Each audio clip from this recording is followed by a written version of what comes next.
Hey guys, welcome to CNET's The Fix, the show about DIY tech and how-to. I'm Eric Franklin. And I'm Donald Bell.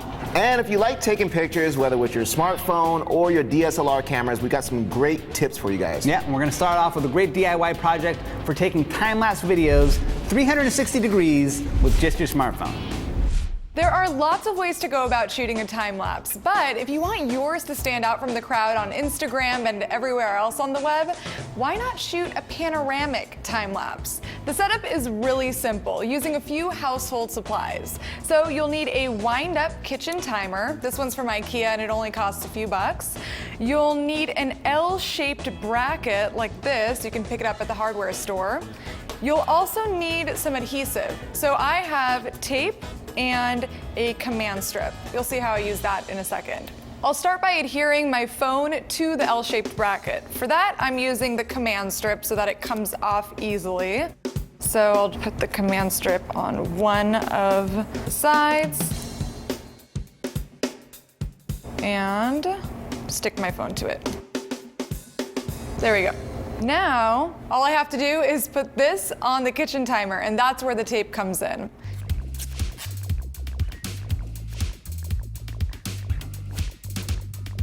That's your setup. It's really that simple. When you're ready to shoot your time lapse, you have a lot of options. There is an app called Lapsit, which is available for iOS and Android.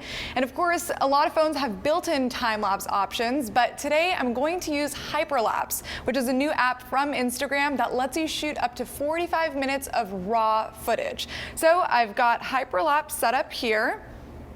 It's all secured on my kitchen timer. So let's go out and shoot this time lapse.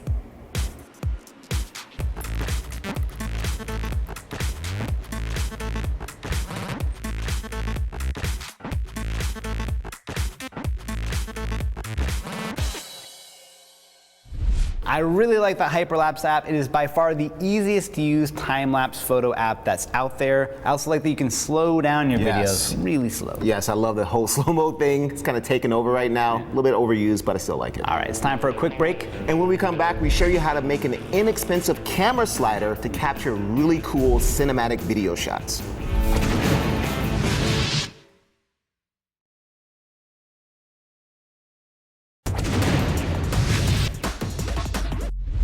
Welcome back. We're all about making DIYs that are fun, useful, and affordable, and I gotta say, I found the inspiration for this next how-to in my own house. I stole a toy from my 6-year-old son. Father of the year over here. It works. No, I'm excited to see it, especially because this one uses a remote control truck.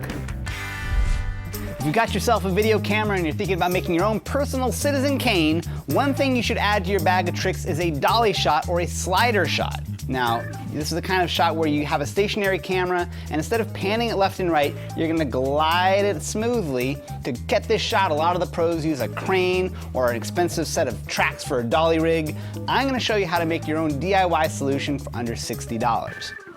Now, I've seen some super budget versions of this that use broomsticks and PVC pipes. I'm gonna step it up a little bit. I'm gonna use PVC pipes for our tracks, and I'm gonna add a camera tripod, a flexible one like this, and a $30 remote control truck.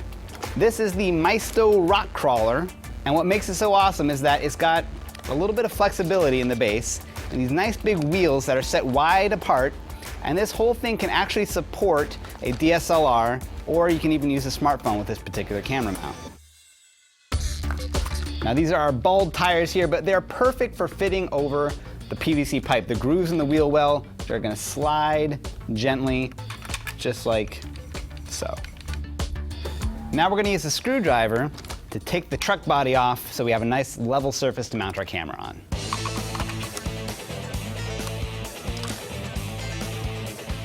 All right, the screws are out. Now we're gonna take off the top, and there's this bit of wire here, that's the antenna.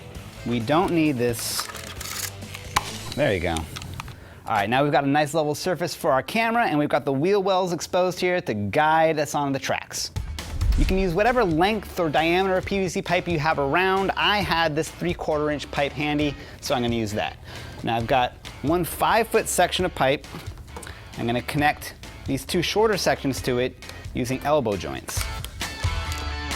Next up, we're gonna take another 5-foot section of pipe and we're gonna put a slip T-joint on it. Now this is a critical little joint here. What's so great about it is that you can slip it over a pipe and you can adjust the gauge of your tracks for exactly what you need.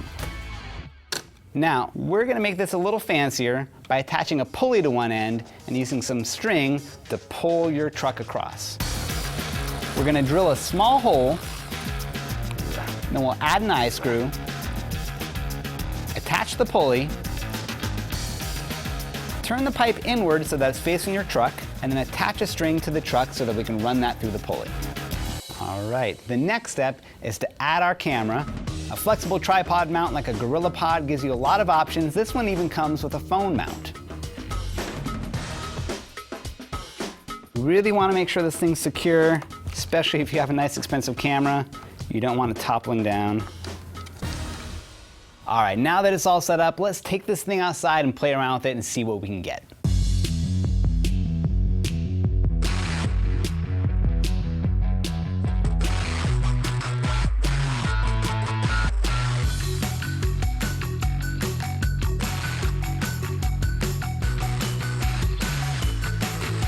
So, mounted up on a table like this, here's what the shot looks like. The wide base of the truck is strong enough to support a DSLR, but I actually had the most fun using this setup and the Hyperlapse app on my phone for making smooth time-lapse videos.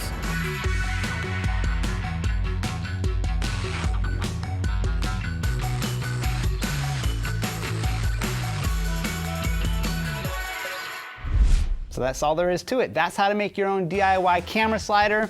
A lot of fun, and as a bonus, in your downtime you can use a remote-controlled truck. Probably the most fun-looking DIY I've ever seen on this show. Well, just because it has the truck alone, Yeah, well, it looks yeah, pretty cool. come on, it's a And tool. also, I used a pretty short length of pipe to get the slider going. You can use it as long as you want. In fact, the longer pipe you use, the better and cooler the shot's going to be. Awesome. Now, if you're into taking portrait shots, you might want to use like a direct light source to add a unique look to your shots. Yeah, a ring light's probably what you want, but they can be really expensive. So Lexi Savides is going to show us a way to make a DIY ring light using tech you probably already have. Using a ring flash or a ring light is a really great way to get a nice even look for your portraits and also your close-up photography. It helps to give a nice shadowless effect on your subject's face and also gives a cool halo effect in their eyes. But traditional ring flashes or ring lights can be expensive, especially if you only just want to experiment with a technique. I'm going to show you how to make your own DIY ring light using tools that you hopefully already have at hand, like a big screen monitor or a TV. What you'll need is a camera that gives you exposure control, a tripod, and that big screen that I mentioned. You'll also need to make sure that your monitor or TV can display an image on it. Step 1. Download the ring light image from the how-to article on CNET, or you can make your own. What you'll need is a black background, and then on that you'll need to draw a white circle, and inside of that, a smaller black circle. Step 2. Display that image on your monitor or TV full screen. Turn the brightness up all the way you can. If the blacks start turning into a bit more of a grey, dial the brightness back a bit and boost your contrast. Step 3. Put your camera and tripod in front of the screen in the middle of the center black circle. You're going to want to crank up the ISO sensitivity to around 1600 or 3200 because you'll be shooting mostly in the dark. Turn out all the lights and position your subject right in front of the camera so the ring light is providing all of the light onto your subject. To position yourself or the subject, you might want to use a camera with a flip-out screen, turn on autofocus, and then take a few shots, trial and error, to see exactly where the light is falling. The circular ring light works best for the most even look, but feel free to do things like triangles, squares, any other shape you can imagine. This DIY ring light isn't exactly the most portable solution out there, but it's a great way to get bang for your buck with gear that you already own. That's it for this week's show. We hope you enjoyed it. And we hope we inspired you to go out there and take some great photos. If you did, you can email us, thefix@cnet.com. Yes, you can also tweet us. I'm at Nidopo on Twitter. I'm at Donald. Yeah, thanks for watching, guys. Yeah, see you next time. Right here on The Fix.